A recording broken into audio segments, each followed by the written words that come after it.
Okay, I don't have the car running right now because it's repaired, but if you're driving along and you see the that center one, the battery, if it lights up, that could be a very good indication that your belt is broken.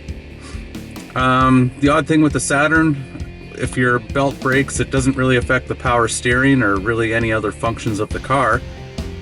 Just that your battery's going to go dead because the steering's electric.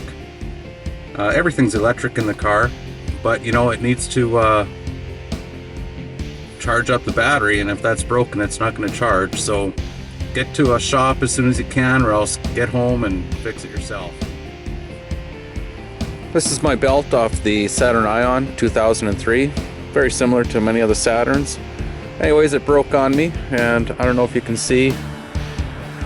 Look how cracked that is. It's in very bad shape.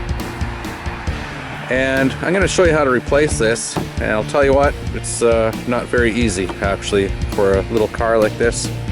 Very difficult. This Saturn has the air conditioning on it, so this is the right belt for it. This one's a Continental, but I think Goodyear, and there's a whole bunch of different companies that make belts for them. Anyways, we'll get started and I'll show you the process. Okay, when you're underneath the car, to get that pulley on the very lower one, I found I actually had to undo some fasteners here, just at the very front of the car. There's one there I took out, and a couple along the side here. And what that did,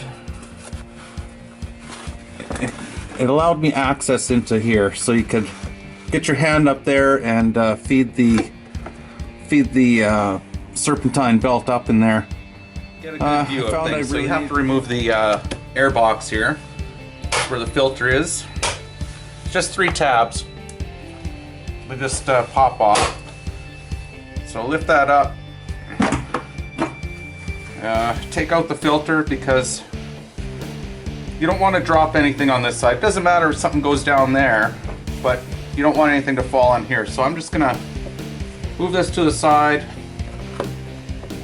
let it sit up here, and that'll do. I'll get us positioned up here for the next step. Okay, the problem with the Saturn Ions is there's not enough room to fit a standard sort of ratchet into the tensioner. This is the tensioner right down here, the shiny thing there. There's a little notch and just a little ways up here where you could put in a ratchet. Now there is a special tool you can get that might work on the Saturn Ion. I don't know, I have a longer one, like a standard one. Well, I can just show you here. This is what it looks like. It's just like a 3/8 end. It's kind of a long device here, but you know, you can't fit that into the Ion. There's just not enough room. Now, I guess the alternate option is you might be able to take one of these if you have a long one, cut it in half or something, but I'm going to try a different method, and hopefully this will solve all the aggravation, because it should just be a very easy thing to do. So I'm going to get started. I'll get it set up and I'll just explain once I have it ready.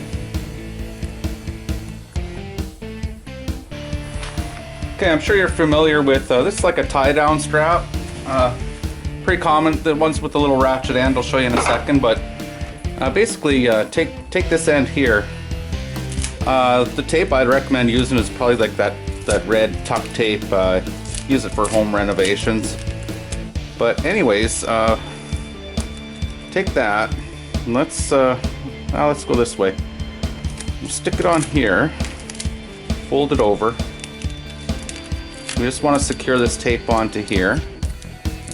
And then what we're going to do, take this sticky end and that pulley that I showed you, just feed this down there. You'll be able to feed it in there and put your hand on there and stick it to that tensioner pulley.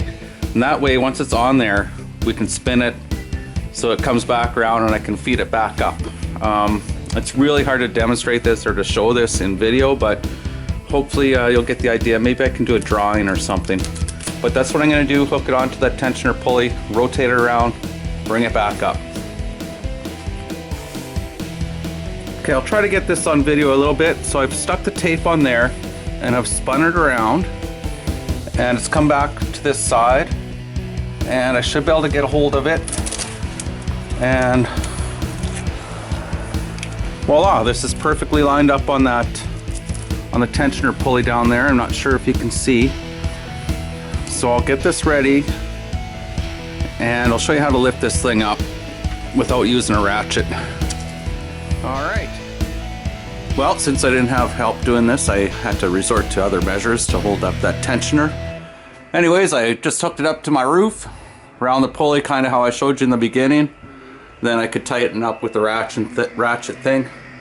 And that's what seemed to work. So, yeah, I know it looks silly, but... Okay, so right now I have the belt. It's on the main pulley way down there that you can't see. It's going underneath the tensioner pulley, which is the one just a little bit further than the one that you're looking at right now, like the closest one here. And you can see my string is hooked to the belt. So now I'm going to really put some pressure on that tensioner to lift it up, and hopefully slide the belt around the alternator pulley, and hopefully that will work out. All right, I'll be back in a minute. Okay, I have the belt on. Last thing to do, make sure the grooves are lined up. Very hard to see in here, but make sure the belt is on and all the grooves are lining up on the pulleys. If you can't see it, use your hand, feel down there, make sure it's centered on the pulleys. And yeah, so we'll just put the air box back on. Pretty easy to do, and I'll start her up, see how it goes. There's little tabs along here. So you kind of start on this side, closest to the fender here. Push that side down.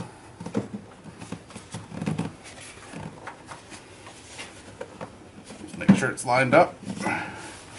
There we go. And then just put the clips back on. Just have to, they should go on fairly easy. If not, maybe you don't have it lined up correctly, but you know, take a look around it, make sure it's all seated down nice.